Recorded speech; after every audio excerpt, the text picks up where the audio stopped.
भूमि के दंगल में आप सभी का स्वागत है। मैं हूं आपके साथ यशी शुक्ला। आज देवभूमि के दंगल में बात करेंगे अग्नि परीक्षा पंचायत चुनाव।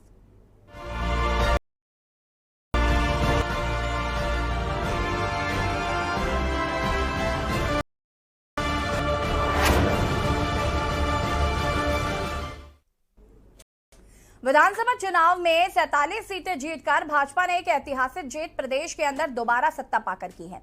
लेकिन इन चुनावों में अगर देखें तो हरिद्वार सीट से भाजपा को अपेक्षित परिणाम नहीं मिल पाया था। अब पार्टी में अपनी वापसी का सही अवसर भाजपा पंचायत चुनाव को लेकर तलाश रही है।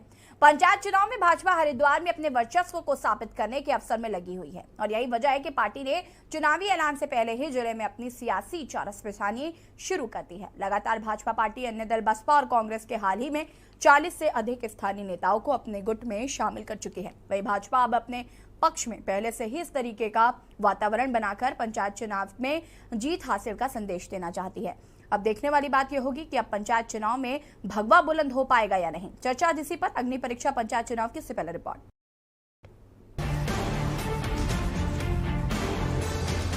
भाजपा के लिए लोकसभा चुनाव से पहले हरिद्वार का माहौल बदलने और पंचायत चुनाव में जीत हासिल करना बेहद। हरिद्वार सीट पर बात करें तो भाजपा 2019 में लोकसभा चुनाव में 4 सीटों पर पिछड़ गई थी।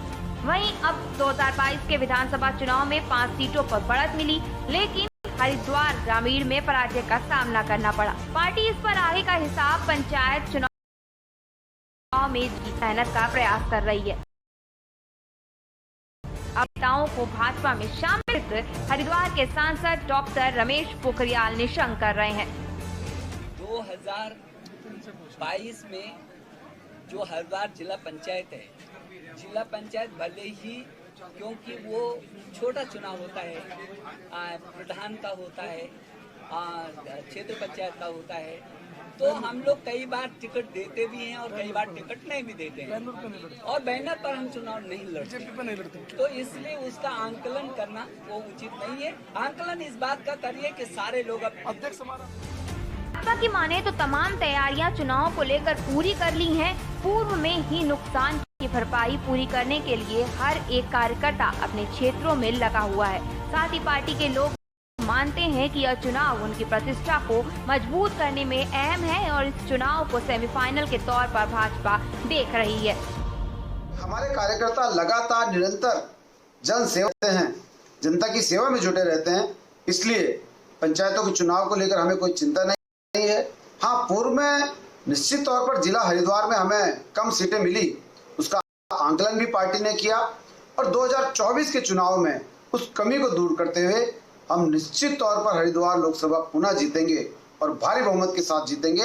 और जिन विधानसभाओं में हमें वोट प्रतिशत कम मिला है, जनता ने कुछ जगह जो है हमें अपना स्नेह नहीं दिया, निश्चित तौर पर उन कमियों को चिन्हित करते हुए भारतीय जनता पार्टी उस कमी को दूर करेगी और पंचायत चुनाव हमारे लिए सेमीफाइनल है। हम बहुत इस चुनाव को अहमियत दे रहे हैं और बहुत मजबूती के साथ जो है हम पंचायतों के चुनाव लड़ेंगे, ताकि हमारा लक्ष्य जो 2022 का 24 का है, उसमें हम भारतीय जनता पार्टी का पुनः परचम हरिद्वार में फहरा सकें। वही कांग्रेस भी चोटी से पंचायत चुनाव में लगी हुई है। कांग्रेस के पूर्व मुख्यमंत्री बदल के साथ साथ भाजपा पर इशारों में सब बात कह दी और हाल ही में कांग्रेस पार्टी छोड़ भाजपा में शामिल हुए उन लोगों के ऊपर भी टिप्पणी की जो सालों तक पार्टी में रहते हैं और फिर किसी लालच के लिए चले जाते हैं। फोकस केवल हरिद्वार के अंदर हम पंचायत का चुनाव जीते, ये महत्वपूर्ण है। ये चुनाव के बाद का एक बड़ा पड़ाव है, इसलिए पंचायत का चुनाव जीतने की बात होनी चाहिए। यदि किसी के कदम से, मेरे किसी कदम से यदि हरिद्वार के अंदर कांग्रेस कमजोर हो रही है और या कुछ गलत संदेश जा रहा है, तो उससे बचना चाहिए। आप सब लोग जानते हैं, जो लोग जुटे थे उनमें से बहुत सारे लोग ऐसे भी थे जो 4 साल 11 महीने असली खालिस कांग्रेस का मैन होते हैं, उसका पूरा ठेका लेकर के चलते हैं। 1 महीने जो है, जो चुनाव का आता है, जब वोट पड़ते हैं, उम्मीदवार का सब सहयोग देना होता है, तो वो कभी कांग्रेस के उम्मीदवार के लिए वोट नहीं करते हैं। और इन चेहरों को पूरा हरिद्वार जानता है, तो वो चेहरे हमारे किसी नेता के पीछे खड़े होते हैं तो नेता को चिंता होनी चाहिए कि भाई ये इनको लेकर के कैसे मेरा कल्याण होगा। राजनीतिक विशेषज्ञों की माने तो इस बार हरिद्वार में पंचायत चुनाव लिटमस टेस्ट की तरह होने जा रहा है, क्योंकि अब तक हरिद्वार में कांग्रेस का प्रदर्शन भाजपा के मुकाबले बेहतर रहा है और यही वजह है कि इस बार के पंचायत चुनाव आने वाले लोकसभा चुनाव का निर्णय भी घोषित कर सकते हैं। हरिद्वार का पंचायत चुनाव काफी मसलों में कुछ बदला सा नजर आ रहा है, क्योंकि नए परिसीमन हो चुका है और नई परिसीमन पंचायत की हरिद्वार जिले में जो जिला पंचायत की सीटें थी उसमें कुछ कमी आई है। अब 44 सीटें हो गई हैं, जो पहले 3 ज़्यादा हुआ करती थी, और वहीं पंचायत का क्षेत्र थोड़ा सा कम हुआ है, क्योंकि नगरीय क्षेत्र का विस्तार ज़्यादा हुआ है। तो ऐसे में जो मत प्रतिशत है उसमें भी बदलाव आया है। वोटर्स जो पहले ग्रामीण वोटर्स था उनमें से अब काफ़ी वोटर्स शहरी क्षेत्र में आ गया है। तो देखने वाली बात होगी कि अब पंचायत चुनाव किस तरह का मोड़ लेता है। देखने वाली बात तो तब होगी कि अब तक जिला हरिद्वार में हुए चुनावी नुकसान की भरपाई और 2024 के लोकसभा चुनाव के साथ पंचायत चुनाव में भाजपा अपना प्रचंड दिखा पाएगी या फिर इतनी सेंधमारी के बाद भी बेहतर प्रदर्शन करने में विफल रहेगी। अब यह चुनाव अन्य विपक्षी दलों के लिए भी महत्वपूर्ण बन चुका है।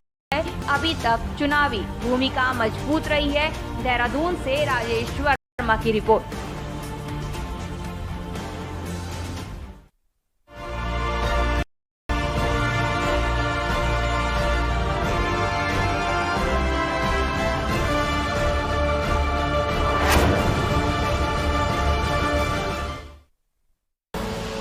आप देख रहे हैं के न्यूज, खबरों का सारथी। के न्यूज की खास पेशकश सप्ताहांत में देखिए टिम्स 100 दिन इस शनिवार रविवार रात 8 बजे और गैंगस्टर आनंद पाल इस शनिवार रविवार रात 8:30 बजे प्रबुद्ध चौहान के साथ।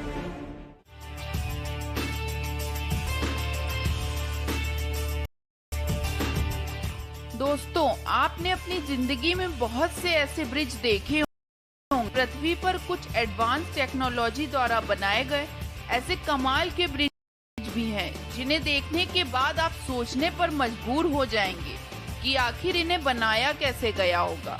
तो आज के इस वीडियो में हम आपको दुनिया के ऐसे यूनिक ब्रिजेस के बारे में बताएंगे जिनको शायद ही आपने पहले कभी देखा होगा। स्केल लेन ब्रिज यह दुनिया का सबसे अनोखा ब्रिज है, क्योंकि यह कॉमा के आकार में बनाया गया है। इस ब्रिज को कॉमा के आकार में क्यों बनाया गया है शायद ही कोई समझ पाएगा, पर यह दुनिया का पहला ऐसा ब्रिज है जो ऊपर या नीचे नहीं बल्कि साइड होकर बोट्स के आने जाने के लिए जगह बनाता है। ये बहुत ही एडवांस और फ्यूचरिस्टिक ब्रिज है। यहाँ पर खड़े होकर आप आराम से बोट को यहाँ से जाते हुए देख सकते हैं। इस मॉडर्न और अमेजिंग ब्रिज को बनाने में $9 मिलियन खर्च हुए थे। इसे कंक्रीट और स्टील से ही बनाया गया है और इसकी लंबाई की बात करें तो ये लगभग 57 मीटर है और एक बार में 1000 लोगों को इधर से उधर ले जा सकता है। ऑरसेंड ब्रिज यह ब्रिज इंसानों द्वारा बनाए गए सबसे बेहतरीन ब्रिजेस में से एक है। इसका अंडरग्राउंड टनल पूरी दुनिया में मशहूर है। ये ब्रिज करीब 8 किलोमीटर लंबा, करीब 4 किलोमीटर अंडरग्राउंड टनल है और इस ब्रिज को सन 2002 में आउटस्टैंडिंग स्ट्रक्चर का अवार्ड भी मिल चुका है। आपको बता दें कि इस ब्रिज को स्वीडन और डेनिश गवर्नमेंट ने मिलकर बनवाया था। ये ब्रिज एक आर्टिफिशियल आइलैंड से होते हुए अंडर वाटर टनल में जाता है और फिर 4 किलोमीटर के बाद बाहर की ओर निकलता है, जो कि देखने में ऐसा लगता है जैसे ये ब्रिज समुंदर में जाकर कहीं गायब हो गया हो। अंडरग्राउंड टनल आधुनिक तकनीकी का एक नायाब नमूना है, जो कि बहुत ही शानदार लगता है।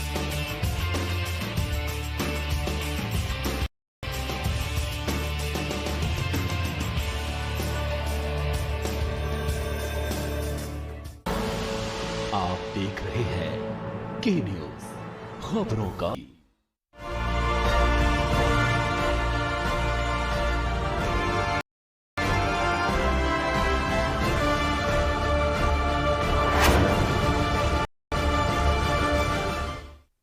जी हाँ, तो अग्नि परीक्षा जो है वो पंचायत चुनाव की है भारतीय जनता पार्टी के पास, जो कि भारतीय जनता पार्टी से सेमीफाइनल्स मान रही है। 2022 विधानसभा चुनाव में 47 सीटें जीतकर भाजपा ने एक ऐतिहासिक जीत प्रदेश के अंदर दोबारा सत्ता पाकर की। लेकिन इन चुनावों की अगर देखें तो हरिद्वार सीट से भाजपा को अपेक्षित परिणाम नहीं मिला। तो कहीं ना कहीं भारतीय जनता पार्टी अब ये दावा करें को कम जनता का स्नेह मिला है, वहां पर वो ज्यादा मेहनत कर चर्चा हम इसी पर कर रहे हैं। हमारे साथ कुछ मेहमान भी जुड़े हुए हैं, उनसे आपका परिचय करा देते हैं। विशाल पार्टी के प्रवक्ता हैं हमारे साथ, राजेंद्र चौधरी के प्रवक्ता जुड़ चुके हैं। हेमा भंडारी जी आम आदमी पार्टी के प्रवक्ता हैं, हमारे साथ जुड़ चुकी हैं। पीसी थपलियाल जी वरिष्ठ यूकेडी नेता हमारे साथ जुड़ चुके हैं, और भागीरथ शर्मा जी जो कि वरिष्ठ पत्रकार हैं हमारे साथ जुड़ चुके हैं। आप सभी का बहुत बहुत स्वागत है। और सबसे पहले मैं शुरुआत भारतीय जनता पार्टी के प्रवक्ता विशाल गुप्ता से करना चाहूंगी, और सबसे पहले मैं सबकी प्रतिक्रियाएं लूंगी इस पंचायत चुनाव को लेकर, जो कि भारतीय जनता पार्टी को लगता है कि वो अग्नि परीक्षा है। विशाल जी। आधारित पार्टी है। हर समय जब भी चुनाव का माहौल आता है, कार्यकर्ताओं के दम पर चुनाव लड़ा जाता है, और बूथ स्तर तक, मंडल स्तर तक और शक्ति केंद्र के स्तर तक हमारा संगठन की संरचना की जाती है। उन्हीं के दम पर हम चुनाव जीतते हैं, उसी के दम पर हम आगे बढ़ते हैं। आज उसी के दम पर हम कह सकते हैं कि हरिद्वार का पंचायत का होने वाला जो चुनाव है भारतीय जनता पार्टी की झोली में आने वाला है। जी ठीक है विशाल जी। राजेंद्र चौधरी जी कांग्रेस प्रवक्ता हमारे साथ जुड़ चुके हैं। राजेंद्र जी, भारतीय जनता पार्टी को तो पूर्ण विश्वास है कि पंचायत चुनाव में भी भारतीय जनता पार्टी अपना परचम बुलंद करने वाली है, भगवा ही लहराने वाला है।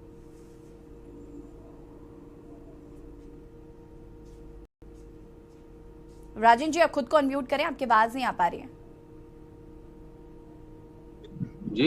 जी आप अपनी बात को पूरा कर सकते हैं। आपकी आवाज नहीं साफ आई, जरा एक बार दोबारा कह। राजेंद्र जी, भारतीय जनता पार्टी जो है वो कहीं ना कहीं इस बात को लगातार कह रही है कि इस पंचायत चुनाव में भारतीय जनता पार्टी जो है वो एक बार अपना परचम यहाँ पर बुलंद करने वाली है, भगवा ही लहराने वाला है। क्या लगता है? परचम लहराने का तो सवाल ही नहीं जी।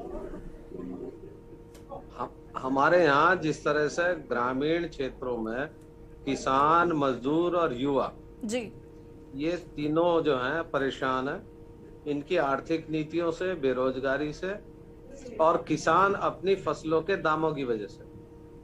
तो मुझे नहीं लगता कि हमारे यहाँ हरिद्वार जनपद में 44 जिला पंचायत की सीटें हैं, अगर भाजपा 10 का आंकड़ा भी छू जाए तो बड़ी बात हो। उसका एक कारण है, इनके पास कोई जिला पंचायत का चेहरा भी नहीं है जी। और जिस तरह से आरक्षण में इन्होंने राजनीतिक दबाव में आरक्षण और परिसीमन किया है जी, उससे मेरा मानना है कि भाजपा नुकसान में रहेगी, और संभवतः शायद चुनाव अभी ये टल जाए, क्योंकि कुछ पक्ष इसमें हाई कोर्ट गए हैं। और मेरा मानना है कि जिस पैटर्न पे और जिस तरह से इन्होंने परिसीमन और आरक्षण किया है जी, वो न्याय संगत नहीं है। 100% हाई कोर्ट इस आरक्षण को दोबारा कराने का आदेश देगा। इसलिए चुनाव, मेरा मानना है कि कम से कम 6 से 8 सप्ताह ये टलेगा। ठीक है राजन जी, लेकिन अगर नहीं टलते हैं तो जी, अगर नहीं टलते हैं तो नहीं, क्या कहा आपने? मैं कहती हूँ अगर नहीं टलते हैं तो, हाईकोर्ट अगर नहीं इस पर कोई फैसला सुनाता है या नहीं इस पर बात की जाती है, देन फिर बीजेपी का इसमें हार होने निश्चित है। ठीक है। हेमा भंडारी जी, क्या प्रतिक्रिया है आपकी पंचायत चुनाव को लेकर? देखिए यशी जी, हरिद्वार जिला पंचायत चुनाव में जो है भाजपा शुरू से ही कमजोर रही है, और जिस तरह से एक पूर्व कैबिनेट मंत्री के दबाव में भाजपा ने जो परिसीमन कर विपक्ष के समीकरण को बिगाड़ने का जो काम किया है और अपनी जमीन को तलाशने का जो काम किया है, उसमें भी कोई वाला नहीं है, क्योंकि जो है वर्तमान जो प्रदेश अध्यक्ष हैं और जो पूर्व कैबिनेट मंत्री के बीच में जिस तरह से तनी हुई है और वर्चस्व की लड़ाई है, ऐसे में पूर्व कैबिनेट मंत्री का जिला पंचायत चुनाव में एंट्री पर सेंध उनके ही नेता लगाएंगे। आज भाजपा जो है येन केन प्रकरण, जब छोटा चुनाव हो या बड़ा चुनाव हो, धन बल का, बाहुबल का, सरकारी एजेंसियों का जिस तरह से दुरुपयोग कर सत्ता हासिल करना चाहती है। और ये बात किसी से छुपी नहीं है कि जिस तरह से इन्होंने जो महाराष्ट्र में चुनी हुई सरकार को खंड खंड कर अपनी सरकार बनाने का काम जो भाजपा ने किया है, तो उसे पूरा देश देख ही रहा है। और आज जिस तरह से जो लोकतंत्र की हत्या जो हो रही है, आज जिस तरह से विधायकों और सांसदों की बड़े पैमाने पर खरीद फरोख्त की जा रही है और सरकारी एजेंसियों का दुरुपयोग हो रहा है और भाजपा ज्वाइन करने के लिए मजबूर किया जा रहा है, आज ये स्थिति है कि हाँ, धन बल बाहुबल हर तरह की नीतियों को अपनाकर भाजपा को ज्वाइन करो, तो ये नीतियां अपनाई जा रही हैं। तो ऐसे में देखो, कोई दो राय नहीं है कि भाजपा जिला पंचायत चुनाव में गड़बड़ी कर सत्ता हासिल कर सकती है। ठीक है, मैं आऊंगी राजेंद्र जी आपके पास, सबकी प्रतिक्रिया ले लेती हूँ मैं पहले। पीसी थपलियाल जी, अगर हम जिला हरिद्वार के इतिहास के पन्ने पलटेंगे तो हम पाते हैं कि कभी भी भारतीय जनता पार्टी का वर्चस्व इस जिला में नहीं रहा। राज्य बनने से पहले भी यहाँ के जो विधायक थे वो सपा के थे, सांसद सपा का होता था, और राज्य बनने के बाद भी हरिद्वार जिला ने 8 विधायक बहुजन समाज पार्टी के दिए, और ये तीसरी फोर्स के रूप में राज्य के पहले चुनाव में, जब 2002 में चुनाव हुआ, एक तीसरी ताकत के रूप में बहुजन समाज पार्टी जिला हरिद्वार से पैदा हुई, खड़ी हुई। अब इस ताकत को धीरे धीरे खत्म करने में भारतीय जनता पार्टी और कांग्रेस दोनों मेरे को सफल होते हुए नजर आ रहे हैं, क्योंकि इन्होंने परिसीमन जो हुआ इस हरिद्वार जनपद का, उस परिसीमन में विधान सभाएं और संसदीय क्षेत्र इस तरह से बांट दिए कि निश्चित रूप से अब सपा और बसपा का क्षेत्र से हटकर ये कांग्रेस और भाजपा का क्षेत्र बन चुका है। और यही कारण है कि कभी यहाँ का सांसद भारतीय जनता पार्टी का और कभी कांग्रेस का। कांग्रेस से हमारे देखो, हम कभी इस जब राज्य आंदोलन कर रहे थे तो हम इसको मैदानी सीट मानते थे, लेकिन देखते देखते 2 पहाड़ी नेता, एक कांग्रेस का पहाड़ी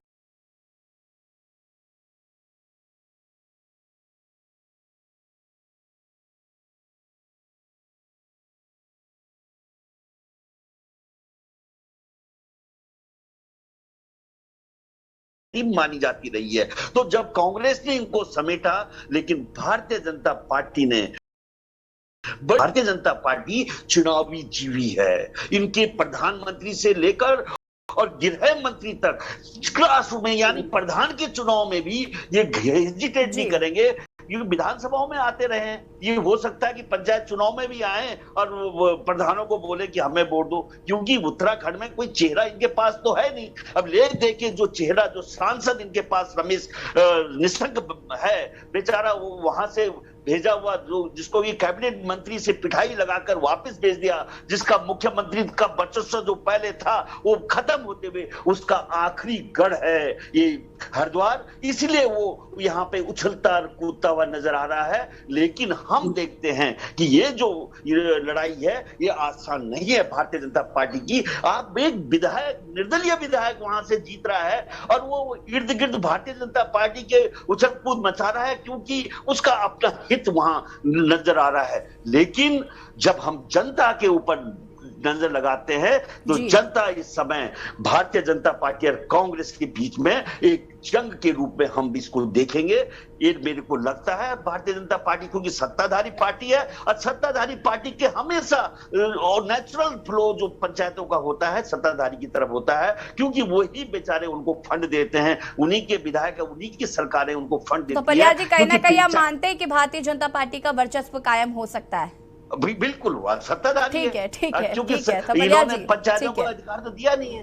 ठीक है, मैं वापस आऊंगी आपके पास। वरिष्ठ पत्रकार जी हमारे साथ जुड़े हुए हैं, भागीरथ शर्मा जी। भागीरथ जी, यहाँ पर आपने सत्ता पक्ष पार्टी को भी सुना, विपक्ष को भी सुन लिया है, लेकिन अगर हम पंचायत चुनाव की बात करें तो हरिद्वार पर भारतीय जनता पार्टी ज्यादा फोकस करी, क्योंकि हरिद्वार पर इतना ज्यादा वर्चस्व कभी भारतीय जनता पार्टी का रहा नहीं है। कैसे देख रहे हैं आप इसे? देखिए, ये सच है कि कोई भी राजनीतिक दल जो जिले की सत्ता है, खासकर जिला पंचायत में अपना बहुमत और जिला पंचायत अध्यक्ष का पद चाहेगी, सत्तारूढ़ पार्टी की होने के नाते संगठन के सामने और सरकार के सामने एक चुनौती है कि हरिद्वार जिला पंचायत जिले की सत्ता पर काबिज हुआ जाए।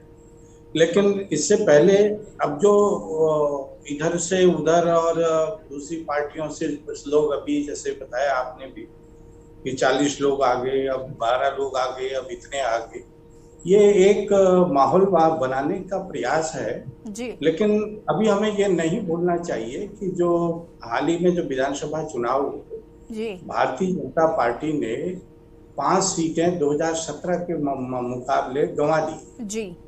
और निश्चित रूप से पार्टी को चिंता होगी, तो 5 विधानसभा क्षेत्र तो बहुत होते हैं, उनमें कितनी जिला पंचायत की सीटें होंगी, क्षेत्र पंचायत की सीटें हैं, प्रधान की सीटें हैं, तो साधने का जो चुनौती है बहुत जरूरी है। इसलिए ये दिखाई तो ये दे रहा है कि सभी भाजपा के बड़े नेता सब एकजुट हैं, हरिद्वार को फतह करना चाहेंगे, तमाम ये दिखाने की कोशिश हो रही है। लेकिन इस सब के बीच में एक बात कहूंगा, जब विधानसभा चुनाव हुआ था तो लक्सर के से जो प्रत्याशी थे संजय गुप्ता जी, हरिद्वार ग्रामीण से यतीश्वरानंद, इन लोगों ने खुलकर आरोप लगाए थे कि भीतर हुआ और उसके कारण हम हार गए। अब पहली बात तो यह है, पार्टी ने कहा कि हम जांच कराएंगे, इसका पड़ताल करेंगे कि भीतरघात हुआ कि नहीं हुआ। जांच भी हुई, अभी तक चीजें बाहर नहीं आई, कैसे भीतरघात हुआ, क्यों हुआ कि नहीं हुआ। तो जब तक अभी अब पंचायत चुनाव सिर पर आन पड़ा है, तो निश्चित रूप से भले ही वो जो हरिद्वार ग्रामीण से अभी हमारे मित्र कह भी रहे थे, तो यतीश्वरानंद जी वो बड़े सक्रिय दिखाई दे रहे हैं, कहा जा रहा है। वो पंचायत में अब वो रह नहीं पा रहे हैं, बिना मंत्री पद का जो था उनके पास वो अब नहीं रहा। तो जिला पंचायत की अध्यक्ष का जो पद होता है वो राज्य मंत्री का स्तर का होता है, वो सुविधाएं मिलती हैं, थोड़ा हनक भी होती है, तो वो भी प्रयास कर रहे हैं। और संजय गुप्ता भी वो भी चाहेंगे कि भाई उनका जो है कुछ चले, पंचायत चुनाव में उनके लोग आए, तो निश्चित रूप से अभी तो वो जो विधानसभा चुनाव का जो कहा भीतरघात का वो सवाल बाहर, उस जांच बाहर नहीं आई है। तो मुझे लगता है कि बाहर से सब अच्छा दिख रहा है, लेकिन भीतर से अभी मन जो है मनभेद कहीं ना कहीं है जो उजागर भी हो रहे हैं समय। बिल्कुल बिल्कुल भागीरथ जी, देखना होगा ये तो पंचायत चुनाव के जब जी एक बड़ी बात ये उठी थी, आज माननीय मुख्यमंत्री जी हरिद्वार में थे और उन्होंने कांवड़ यात्रियों के जो चरण धो करके एक ये संदेश देने की कोशिश की, ये देवभूमि है और यहाँ जो है देवतुल्य लोगों की पूजा की जाती है। अच्छा प्रयास था और हरिद्वार शहर में ये कार्यक्रम और नहीं, मेरा कहने का आशय समझिएगा, तो वहां से जो विधायक हैं मदन कौशिक जी वो उस कार्यक्रम में नहीं है।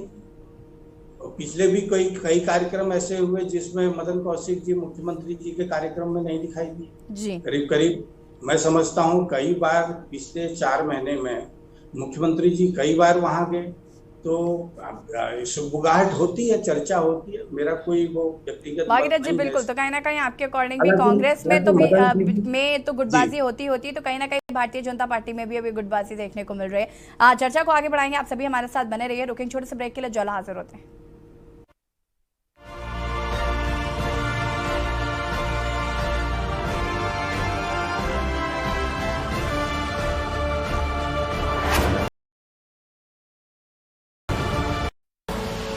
आप देख रहे हैं के न्यूज, खबरों का सारथी।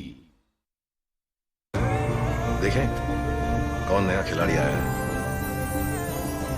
समझा देते हैं, प्यार से समझाएंगे। ये तो अपनी जुबान है। जुबान एक हो तो दिल भी एक होने चाहिए। विमल बोलो जुबान केसरी। दौर बदल जाते हैं मगर आपकी पहचान नहीं। जैसे सर्वकॉम। पिछले 35 सालों से पहचान है भरोसे की, भारत के नंबर 1 टॉप क्वालिटी डोमेस्टिक और इंडस्ट्रियल प्रोडक्ट्स की। सर्वकॉम, रखे सब कंट्रोल में। इस कार्यक्रम के प्रायोजक करता है रामा हॉस्पिटल, किफायती एवं बेहतर स्वास्थ्य सेवाएं।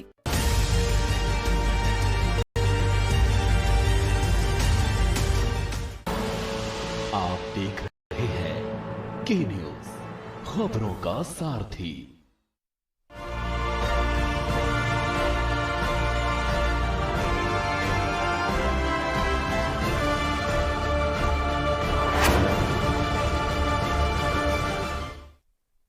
के बाद एक बार फिर से आप सभी का स्वागत है और देवभूमि के दंगल में आज हम बात कर रहे हैं अग्नि परीक्षा पंचायत चुनाव की। लगातार हमारे साथ मेहमान भी जुड़े हुए हैं और सीधे मैं यहाँ पर राजेंद्र जी का रुख करना चाहूंगी। राजेंद्र जी, अपनी बात को पूरा कर सकते हैं आप।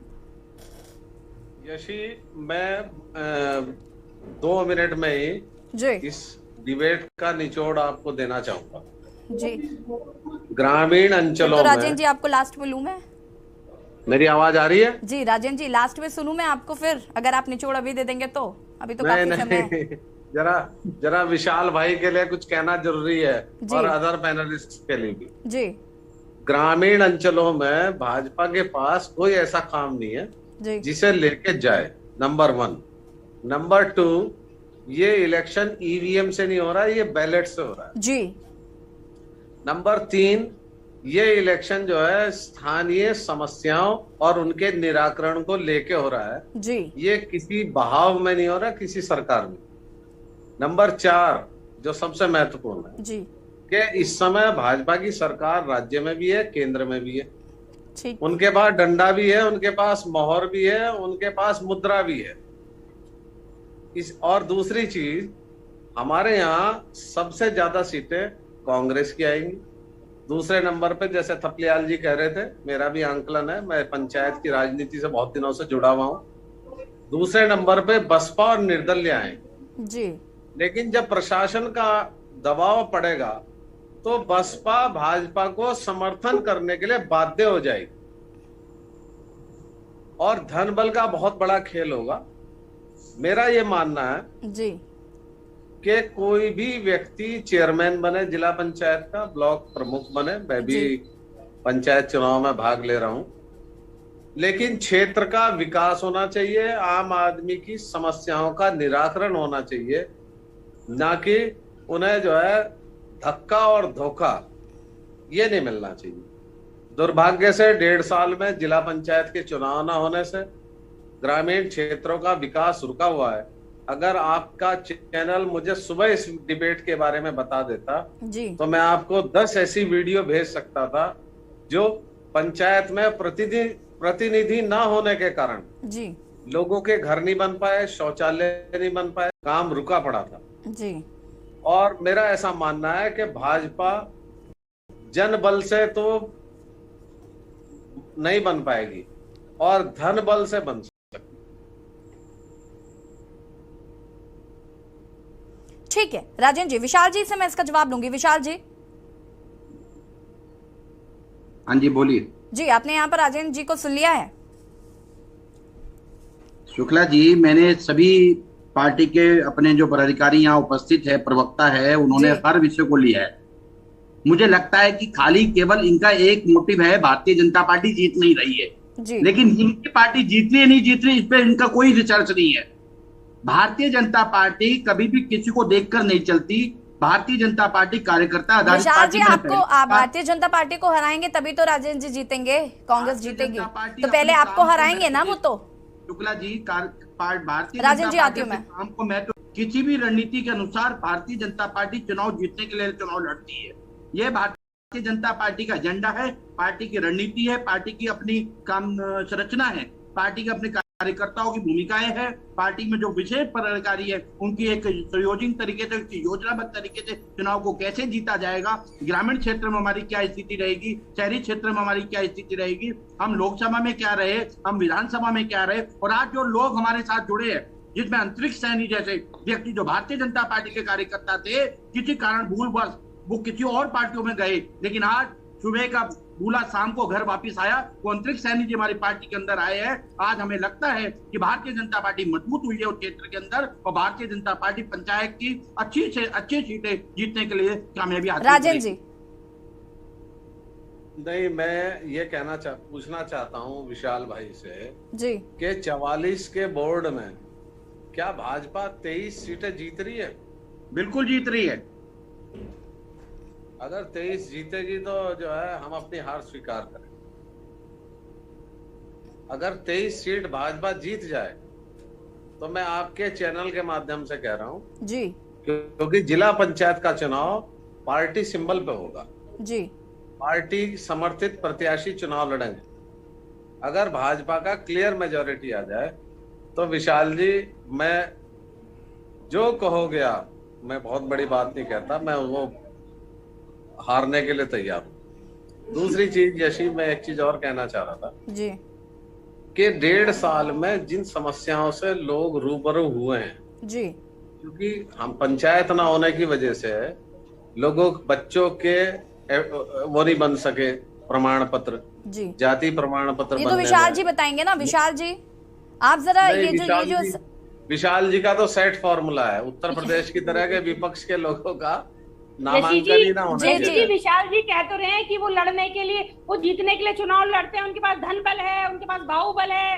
अब वो ये प्रक्रिया करके इधर से तोड़ उधर से तोड़, वो तो कह रहे हैं ना साहब। बस एक आपके चैनल के माध्यम से एक चीज और मैं पूछना चाहूंगी भाजपा के प्रवक्ता जो विशाल जी से, कि जो इन्होंने जो 19 विधायकों पे ईडी का जो नोटिस भेजा था महाराष्ट्र में, क्या और उसके बाद क्या उनकी अब ये उन्होंने अपनी सरकार बना ली भाजपा ने, उनको अरबों खरबों होटल में खर्च करके 19 विधायकों के ऊपर वहां पर तोड़ करके अपनी, क्या उन पर अब कार्रवाई होगी? बस ये थोड़ा सा मन में सवाल आया तो मुझे लगा कि भाजपा के प्रवक्ता बैठे हैं तो जवाब दे ही देंगे। हेमा जी, लेकिन मैं हमेशा वही पंचायत चुनाव की चर्चा कर ले हम। विशाल जी रुकिए, एक मिनट रुक जाइए। हेमा जी, मैं हमेशा अवॉइड करती हूँ कि हम यहाँ पर अलग राज्यों की बात करें, उससे बेहतर है कि हम उत्तराखंड की राजनीति की बात करें, क्योंकि मुझे लगता है उत्तराखंड की राजनीति पर जल्दी बात नहीं होती, वहां पर जो प्रॉब्लम्स है उन पर जल्दी बात नहीं होती। हेमा जी, मैं बिल्कुल भी अगर विशाल जी जवाब देना भी चाहते हैं तो मैं जवाब लेना नहीं चाहूंगी। विशाल जी, अभी जैसे कि राजेंद्र जी यहाँ पर कह रहे थे कि समस्याएं हैं, जो बहुत सारे प्रॉब्लम्स होते हैं, उनको लेकर क्या कुछ कहना है, ये सब कैसे सुधरेगा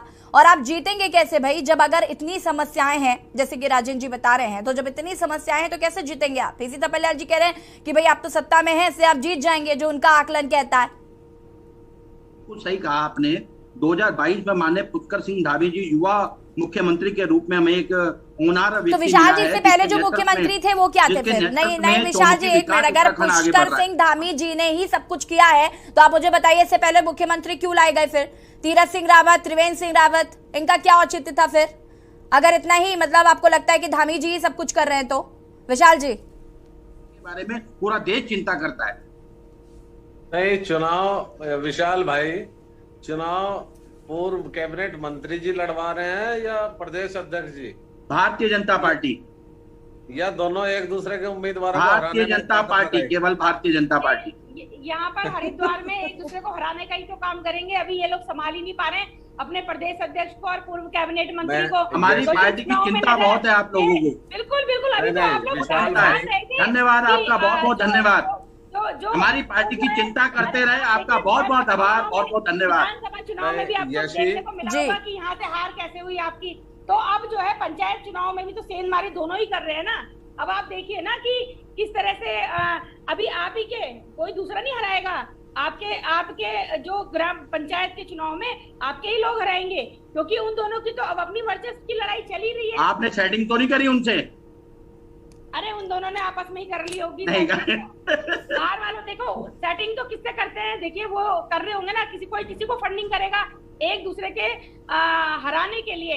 एक दूसरे के जो भी उनके चुनाव लड़ेंगे तो उनको हराने के लिए आपस में एक दूसरे बाहर। मैं विशाल भाई से एक बात पूछना चाहता हूँ जी कि पंचायत चुनाव में आपकी जो पार्टी है वो स्वर्ण जातियों को कब लेकर आगे बढ़ती है? ब्लॉक प्रमुख के चुनाव में 6 ब्लॉकों में से मात्र 1 ब्लॉक आपने जनरल के लिए रखा है। क्या आपको पता है आरक्षण का? मैं राजेंद्र जी एक बात पूछना चाहता हूँ, सारी जाति समीकरण, जाति आरक्षण, इस विषयों पे क्यों जा रहे हो?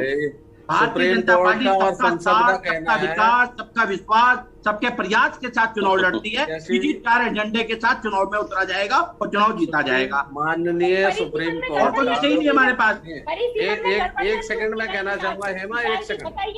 माननीय सुप्रीम कोर्ट का स्पष्ट आदेश है और संसद का भी है कि आरक्षण के जो रिजर्वेशन है इट कैन नॉट एक्सीड 50%।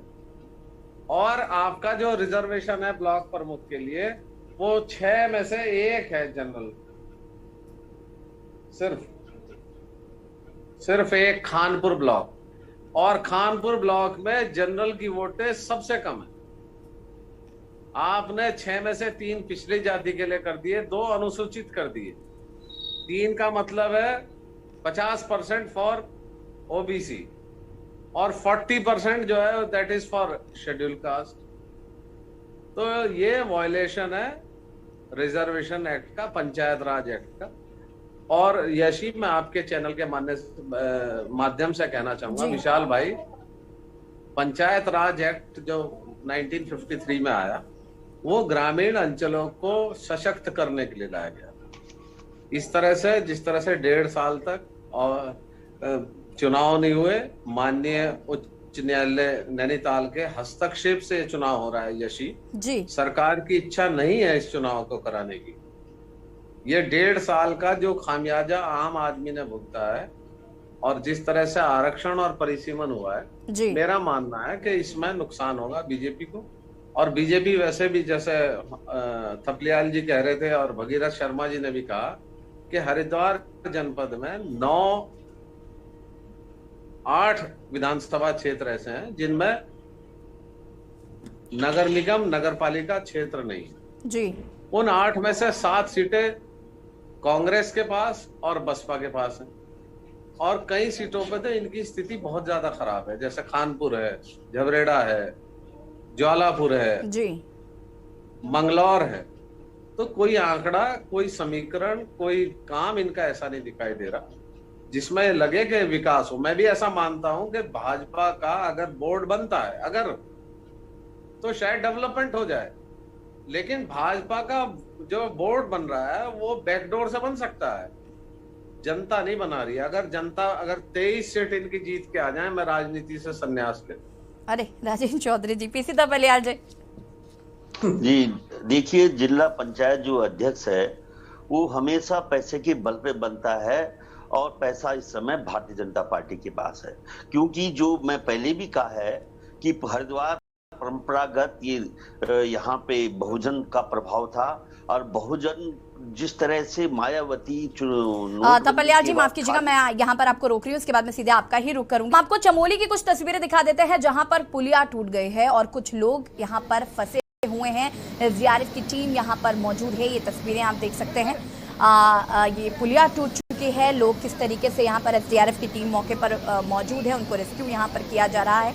ये तस्वीरें आप देख सकते हैं, एक्सक्लूसिव तस्वीरें हम आपको दिखा रहे हैं। आपको बता दें कि चमोली में भी थोड़ी देर पहले बादल फटा था और यहाँ पर एक पुलिया भी टूट गई है, जिसकी वजह से कुछ लोग इस पुलिया में फंस गए थे, जिन्हें एसडीआरएफ की टीम की मदद से बाहर निकाला जा रहा है। और ये तस्वीरें हम आपको दिखा रहे हैं, एक्सक्लूसिव तस्वीरें सिर्फ के न्यूज़ पर, चमोली की ये तस्वीरें हैं। यहाँ पर काफ़ी सारे लोग आप देख सकते हैं कि फंसे हुए हैं, क्योंकि बहुत सारे लोग यहाँ चमोली भी पहुँचे हुए हैं। और यहाँ पर आप देख सकते हैं कि काफ़ी सारे लोग यहाँ पर फंसे हुए थे, जिन्हें एक एक कर बाहर निकाला जा रहा है।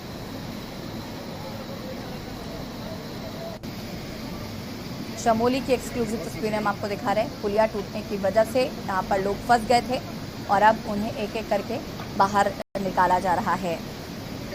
चमोली में आपको बता दें कि बादल फटे थे, उसके बाद पुलिया टूट गई, यहाँ पर लोग फंस गए हैं। और इसी खबर पर ज़्यादा जानकारी के लिए हमारे संवाददाता अनिल राणा जुड़ चुके हैं फोन लाइन पे। अनिल, क्या कुछ जानकारी है? पहले तो चमोली में बादल फटा और उसके बाद अब यहाँ पर पुलिया भी टूट गई है।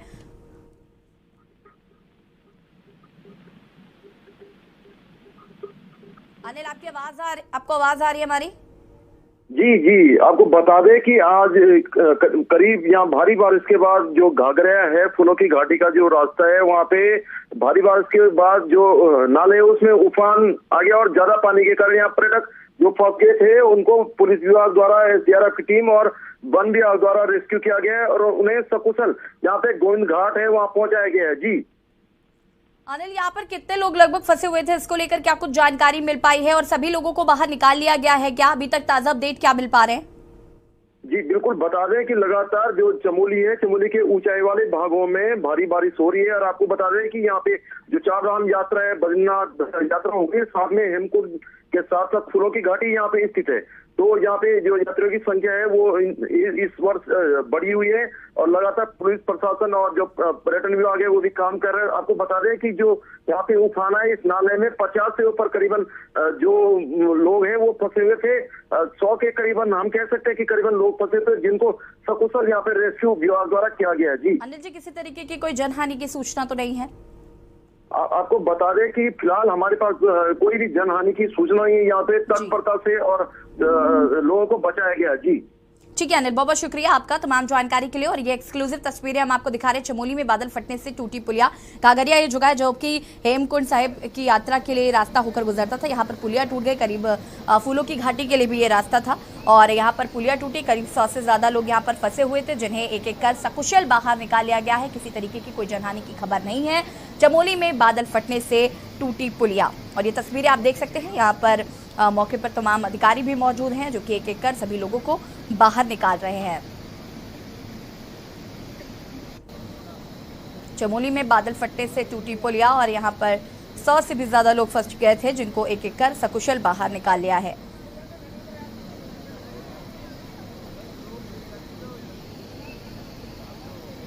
आपको बता दें कि ये जो रास्ता था ये हेमकुंड साहिब यात्रा के लिए भी था और साथ ही साथ फूलों की घाटी की तरफ ये रास्ता जाता है जहाँ पर काफ़ी लोग जाते हैं। पर्यटक यहाँ पर काफ़ी संख्या में पहुँचते हैं। ऐसे में पुलिया टूट गई है। 100 लोग करीब यहाँ पर फंस गए थे जिन्हें एक एक कर बाहर निकाल लिया गया है। किसी तरीके की कोई जनहानि की सूचना नहीं है। ये एक राहत भरी खबर है। एक्सक्लूसिव तस्वीरें हम आपको दिखा रहे हैं। यहाँ पर आप देख सकते हैं एक एक कर सभी को सकुशल बाहर निकाल लिया गया है।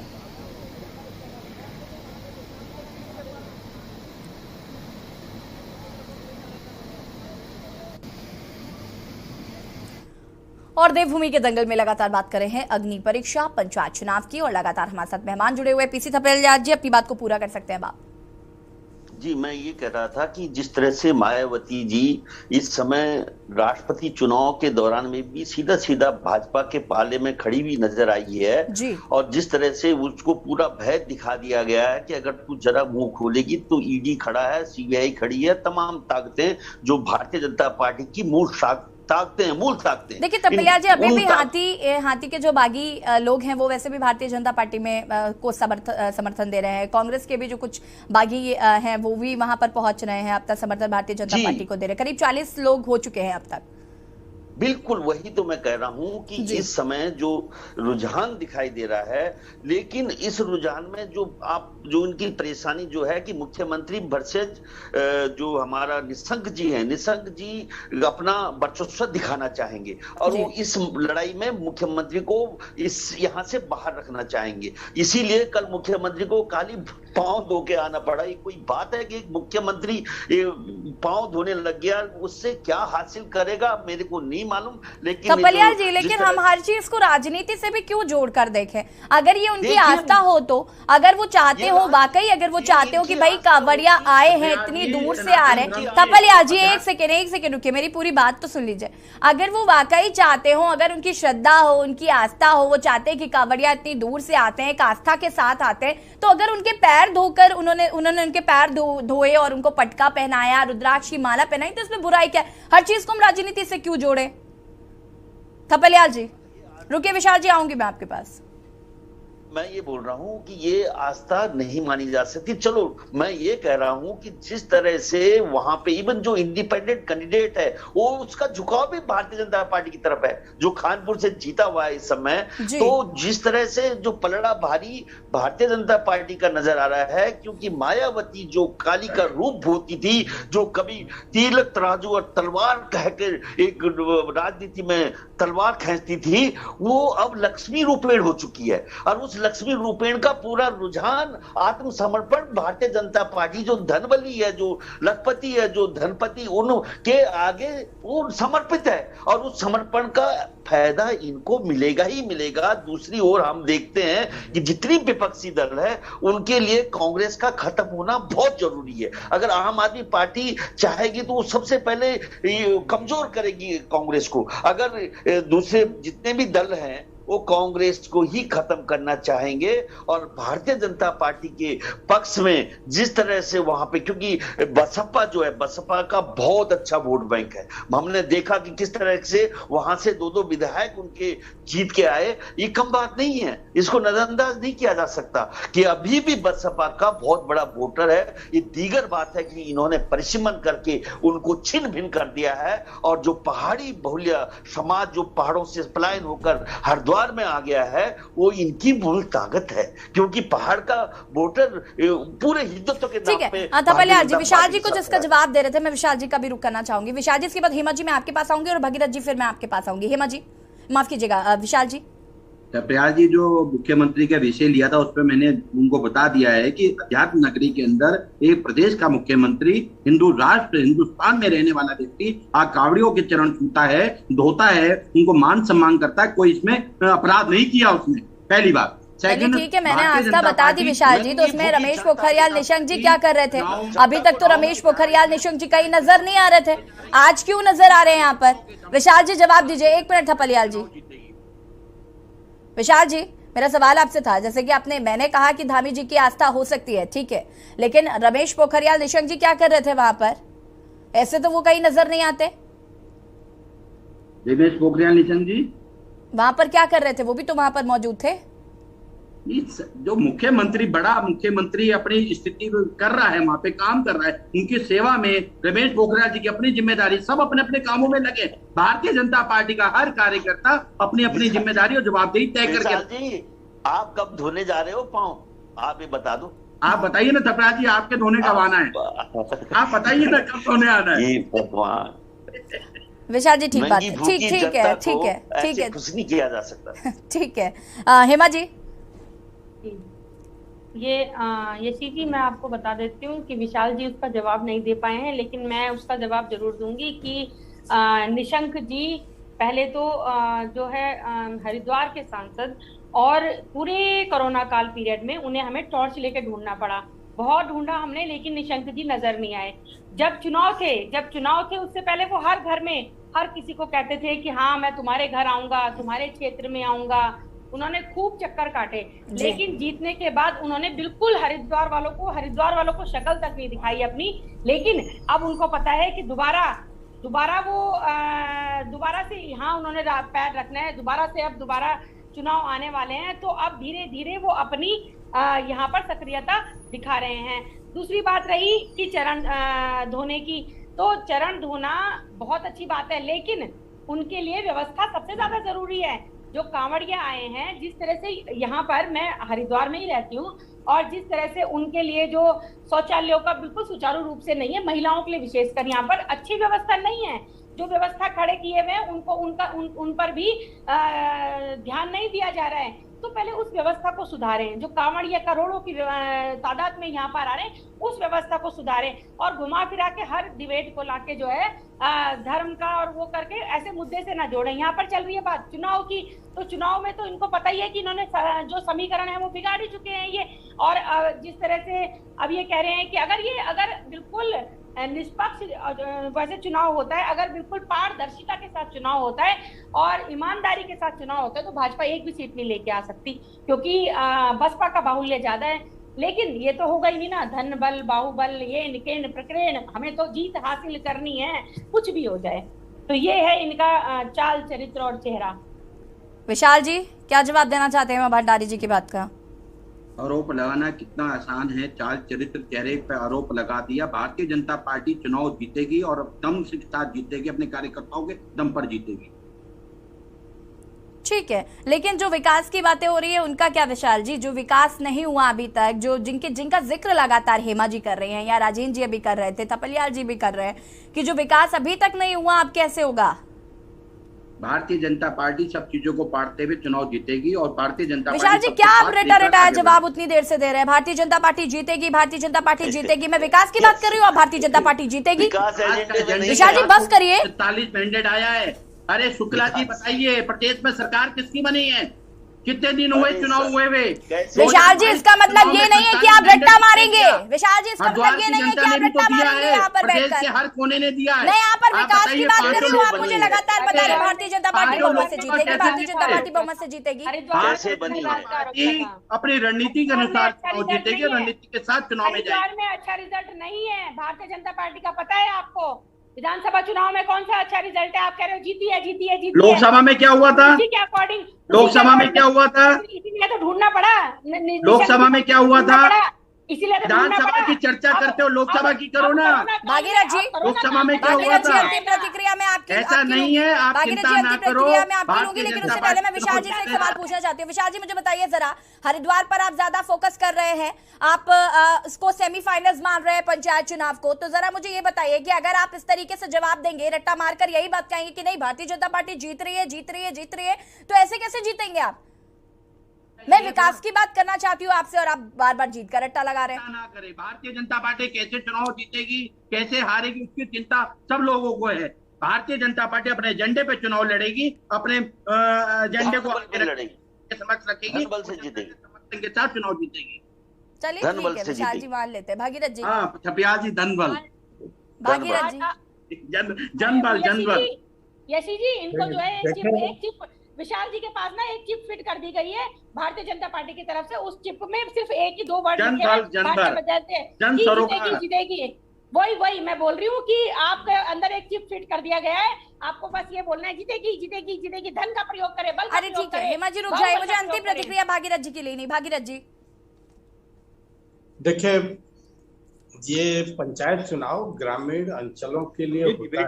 5 मिनट में आ रहा हूँ कमरे के अंदर। जहाँ अन्नदाता किसान होता है, गरीब है, मजदूर तबका है, जैसे राजेंद्र चौधरी जी ने भी कहा, 1.5 साल तक जिला बोर्ड का नहीं होना और उसके नीचे क्षेत्र पंचायतें, फिर ग्राम पंचायतें, केंद्र और राज्य सरकारों की कई योजनाएं जो ग्रामीण अंचलों के लिए होती हैं वो पंचायतों के माध्यम से ही उनकी डिलीवरी होती है जी। और ये दुर्भाग्यपूर्ण है कि 1.5 साल तक बोर्ड नहीं था जी। और पीछे बोर्ड था भी। आपने देखा है कि जिला पंचायत बोर्ड कितनी बार अस्थिर हुआ, उसका भी फर्क पड़ता है।